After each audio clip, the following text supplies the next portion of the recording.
Correcteur News TV. Correcteur News TV. Awande correction, il y a news tout. Donc, Awande, on assure quoi. Suivez Correcteur News TV.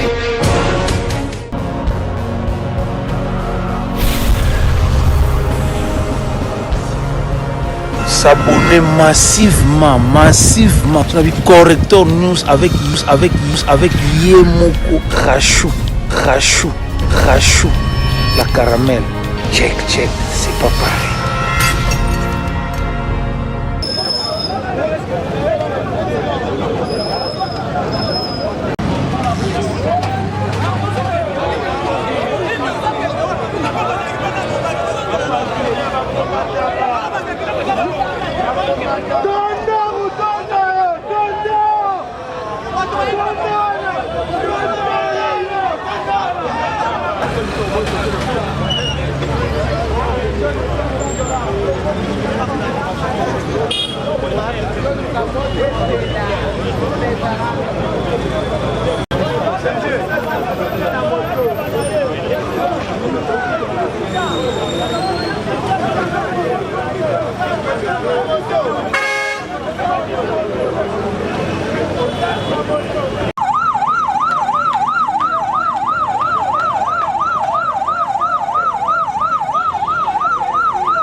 Global vérité.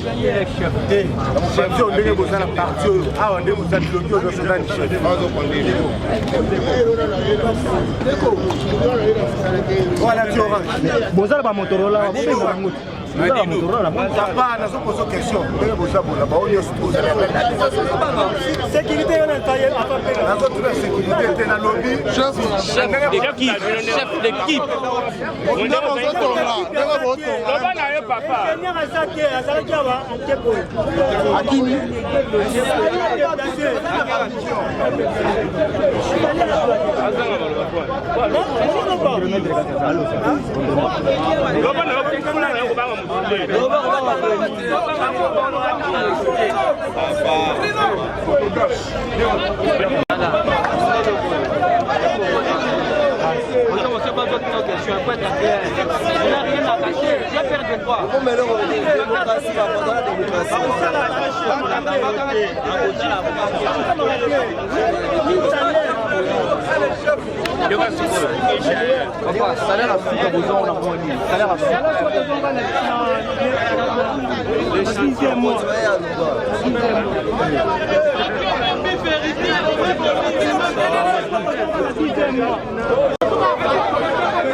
basana muto bana bapeza bango mbongo basilisa mosala balimite na kati bango batianga 4 personnes basala mosala toyopozana mambisi batravo nyonso esila topesi bango 2 semaines esila premier ministre ana mpe démissionné eza boye mwana mboka Vital Kamerhe bavantine na ye na losilite alekaki na top Congo mwana mboka Vital Kamerhe bavantine na ye na losilite président de la République apprécie ordre ya kofinancer mosala 100 jours avant gouvernement yembi azalaki na coordination ya makambo nyonso alekaki na chaîne ya télévision chaîne ya top Congo batuni question ya saut de Vital Kamerhe alobi nous avons déjà soutenu ou financé les travaux de ce sont plutôt à 75%. Ça veut dire qu'il reste à 25%. Tant que tu es inspection les lots, communiquer, vous allez sur des moutons, à 10%. Il reste 90%. Ça veut dire que mon Vital Kamerhe, Mouiki, Aïbaki, tant que vous n'a pas perdu. Aïe les lots, Pembe na Mboka, na Kimoyibi. C'est pourquoi nous avons sengaye. Ce qui a un homme sincère, à la démission, a démissionné dans la place d'ailleurs, il y a directeur des cabinets, il y a chef de l'État. Deux ministres de la Finance. Aujourd'hui, il y a Popé Sambongo pour financer Moussala Oyo. Je pense que Bicou Rouge, le président de la République, qui est corrigé, tout ça va dans Bicou Rouge. Ceux qui président pour corriger, c'est le peuple congolais. Tout ça va lancer là, pour tout le monde pour corriger Bino. Tout ça mettre FCC en cadre. Si tout le Kabila, le col a besoin de freiner, Moussala Mboka, puis son peuple, pour qu'on a vu un rendez-vous. Pour soutenir le président de la République, c'est la solution. On a place à saut des moutons.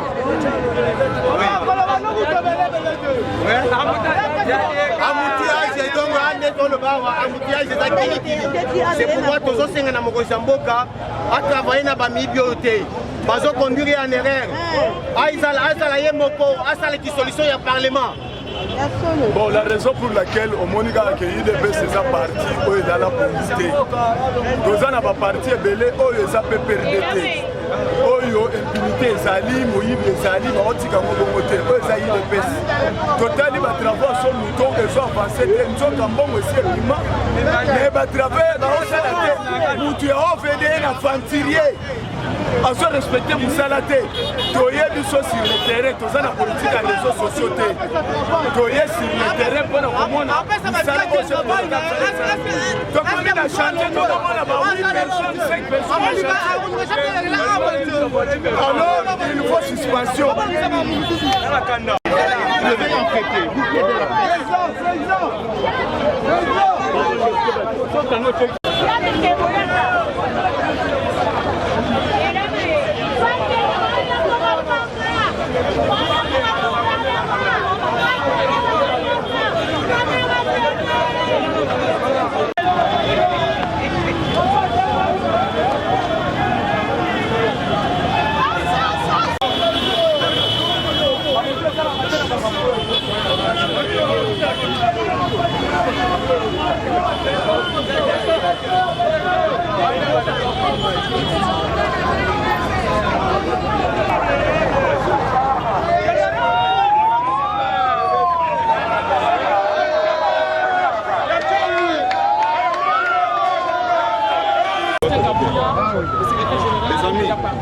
Vous prenez les images, nous on va de notre côté pour rencontrer les chefs de chantier.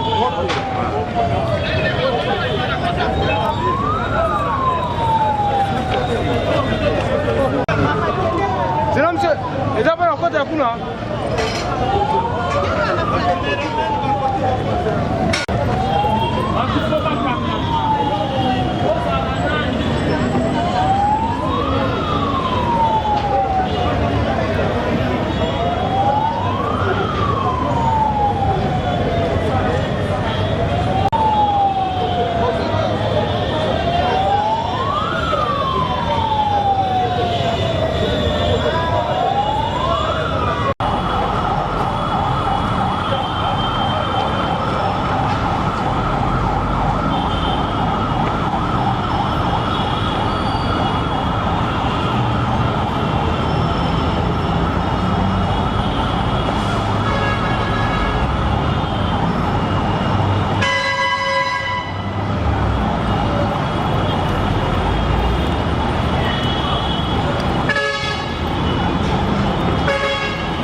Le peuple quinois, d'abord, ils attendaient que le saut des moutons puisse finir. Nous leur disons que ce n'est pas un désespoir. Mais tardé c'est le travail d'inspection avec les députés de l'UDPS. Il y aura un rapport et ce rapport-là va être déposé sur la table du chef de l'État qui va appeler son gouvernement pour rétablir les responsabilités et relancer les travaux. Pour cette fois-ci avoir un résultat escompté. Merci.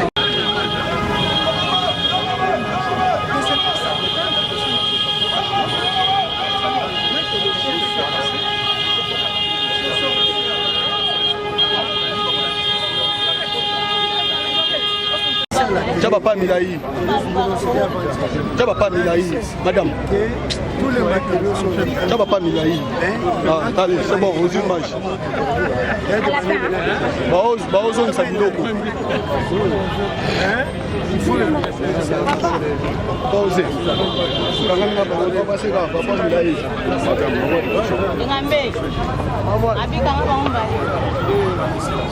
Moi je vous dis madame, avancez, moi je suis Mamoutoka.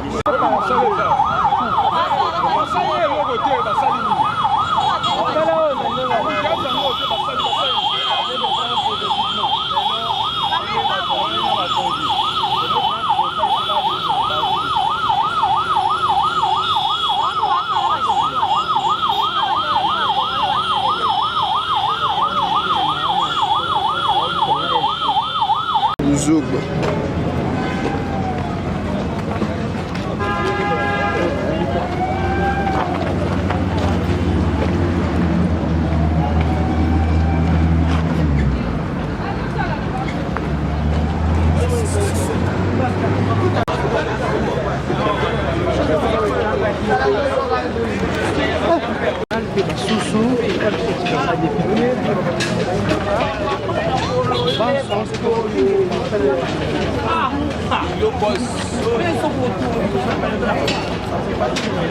atako yinaka mutu yango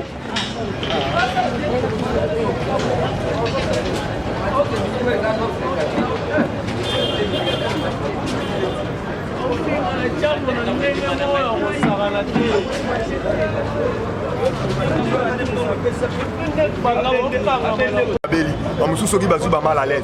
Mais normalement tout le monde ba yé o ba to soutenir biso na vision à chef de l'État. Mais plupart aussi yo moni to tout ça là ba descendre ba saute de moutonnions. So comment ba yé ne se bazate ba député ne se bazate. To bi mutu nenga na mukakate mutu akona mukazo les passe. Mutu akona mukamutu eko ça les passe pas pe mutu ko ça l'appelle fuite de Mahomet. Parce que Bolanda ki Augustin Kabou azalaki clairement na ba parole na yelobi na kati ya auto bengi ya permanence. Azalaki clairement na ba parole na yelobi boye.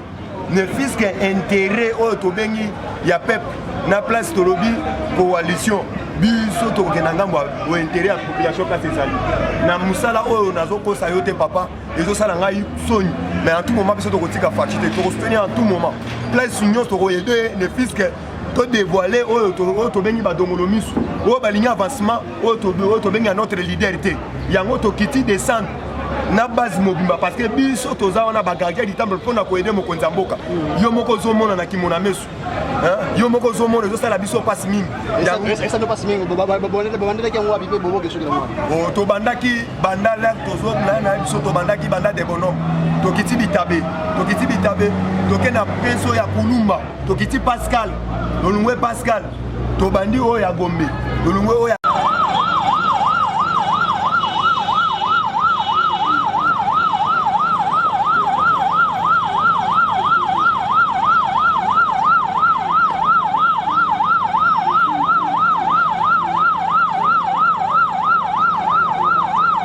suivi depuis la réalisation des travaux et ils ont naturellement empoché tout ce qui était décaissé en termes de financement.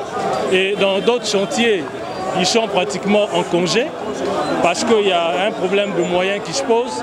Donc c'est vraiment dégoûtant. C'est vraiment dégoûtant. Et nous, en tant qu'UDPS, la population nous attend au tournant. On doit travailler pour l'intérêt de la population. Mais ce que nous avons constaté, si on continue comme ça, c'est les chefs de l'État qui risquent de porter la responsabilité, alors que lui a réellement une bonne volonté affichée de travailler pour l'intérêt des Congolais. Pouvez-vous répondre à la même question, bon, biso totamboli na ba chantier non so biso ba eli ya UDPS, totamboli ba chantier non so misale salami ya malonga te. Ba mbongo ebimi pratiquement 70% ezaki déjà décaissé, mais Moussala en tout cas globalement c'est entre 30 ou 40%, ce qui n'est pas bon. Nous sommes en train de prôner les valeurs. Il faudrait que bateau peut intérioriser les valeurs. Nous sommes contre cette manière de faire les choses et nous disons au chef de l'État de frapper du poing sur la table. S'il y a des gens qui ont détourné, on va détourner Mbongo, qui destiné la réalisation de travaux. En tout cas, il faut répondre devant la justice. De constater que Kinshasa a soto loco là en tout cas tout le monde a nous été tout coutina ba décharge ba foulu et si ka ba hôpitaux ezali en tout cas c'est vraiment grave et on ne doit pas continuer comme ça. Yango nako passer maloba et pas honorable Jean-Marc Aboun oyo auti kosala tourner na ba député ba eli na biso ba auti kosala musala na bango bopesa bango matoi na oba koyebisa bino tokane lobi tosololaki na bino awa nayebisaki bino ke en tout cas makambo ndenge toyokeli yango tokokanga minoko na biso te il faut toloba yango eza boye te tomibetela maboko mpona patience na bino. UDPS viva! Viva! UDPS viva! Viva! UDPS viva! Viva! Viva! Viva! Tshisekedi héros national! Félix Tshisekedi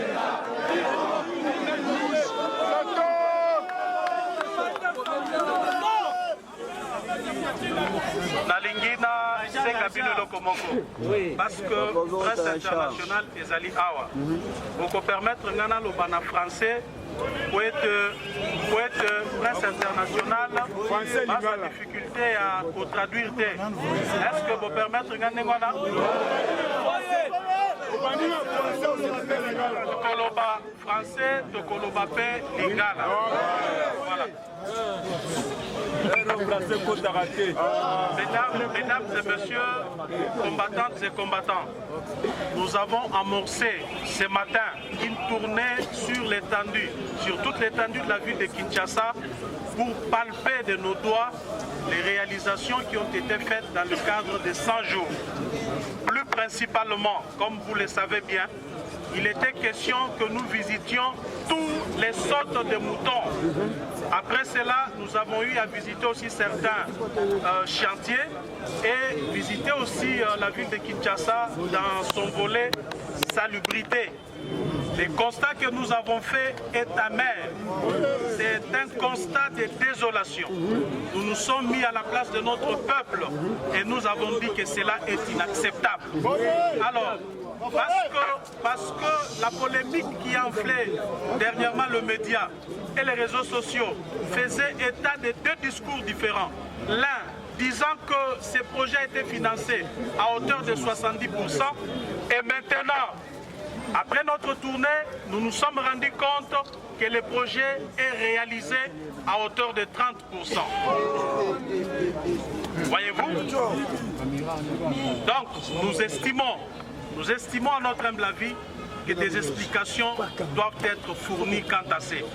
Mais maintenant, je veux vous demander du calme, chers combattants. Nous avons fait un état des lieux. Il va falloir que dès demain,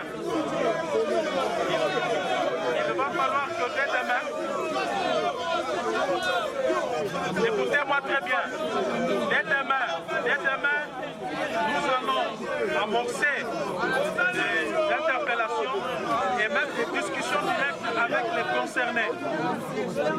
Tout ce que nous sommes en train de faire maintenant entre dans les cadres de la résolution phare qui a été décidée pendant nos 3 jours de retraite. Nous avions dit ceci, nous n'allons plus nous plaindre qu'on nous bloque. Non, l'UDPS ne se plaindra plus. Maintenant, c'est le moment des actions.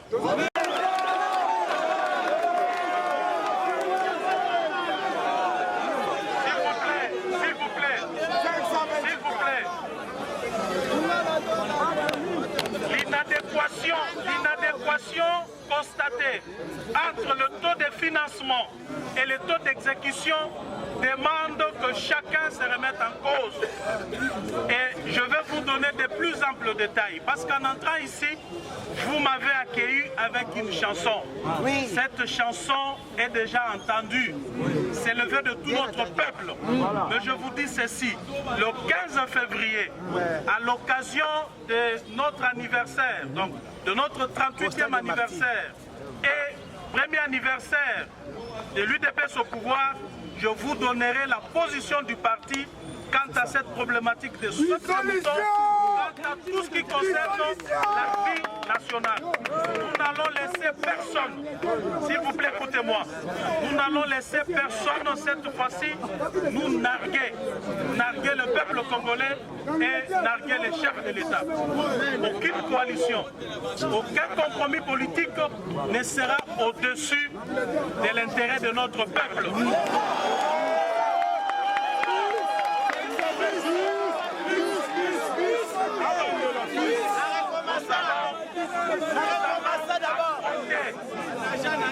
Nous allons affronter avec toute notre énergie, toute notre force, toute personne qui se vertuera à s'obstruer devant le chef de l'État et devant la volonté populaire qui est exprimée dans le peuple d'abord. Merci beaucoup. Mobilisez-vous pour les 15. C'est là que je vous donnerai un mot d'ordre.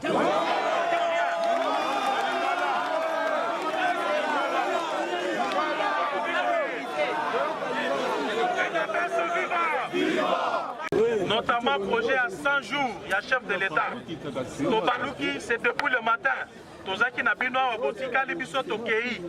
Tobaluki Kinshasa Mobimba. Totali ba sorte de mouton nyonso. Tokoti na site universitaire. Tokei ko visiter ba quartier o tokuti ba montagne ya ba immondice.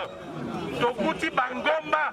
Il y a basalite na ba quartier na biso na yango tolobi boye na ba polémique otaki koleka na ba radio moko alobi ba projet à 100 jours est déjà financé à hauteur de 70%. Et si biso tokei kotala na ba visite totali projet wana ekoki ata na 30% te en termes de réalisation na yango avant tokoma les 15 mokolo tokope sa position na biso tolobi boye tokokota en contact na bao bapesaki mbongo na bao bazaki koexécute po toyeba ke nini ezali kobloke. Tozali koloba par exemple avenue tronçon intendance Rond-Point-Ngaba baétudiant bientôt la bakozonga kelasi bota la place wana ezali bloqué. Soki baétudiant bazongi kelasi bakolekela wapi. Donc nyonso ezali koluka baétudiant batombokela chef de l'État. Bakobake chef de l'État lingi biso totanga te a bloqué balabala. Et pourtant mbongo si epesamaki mpona mosala wana. Tozali koloba combattant na combattant bo serré ceinture. Mosala tobandi lelo ezali kokota na cadre ya retraite tosalaki résolution phare ezali koloba que désormais IDP c'est qu'on se plaindre te, IDP c'est qu'on se prendre en charge. Donc koloba lisusu te ke bazo bloquer biso tokoluka bao bazali ko bloquer wana mpona koaffronter bango. Makasi esengeli totondisa stade de martyr. Eske toyokani na stade de martyr nde esika na koyebisa bino soki tokokende liboso soki tokozonga soki tokende droite mpe tokende gauche. Mais monanga ya suki ezali boye compromis politique ata moko, alliance politique, coalition, cohabitation ata moko te ekoki koleka likolo ya intérêt ya peuple. Donc entre intérêt ya peuple na compromis politique biso tokopona intérêt ya peuple. Merci beaucoup. Merci.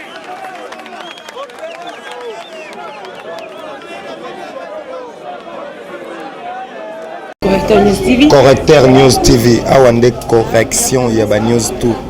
Donc Awande, on assure quoi. Suivez Correcteur News TV.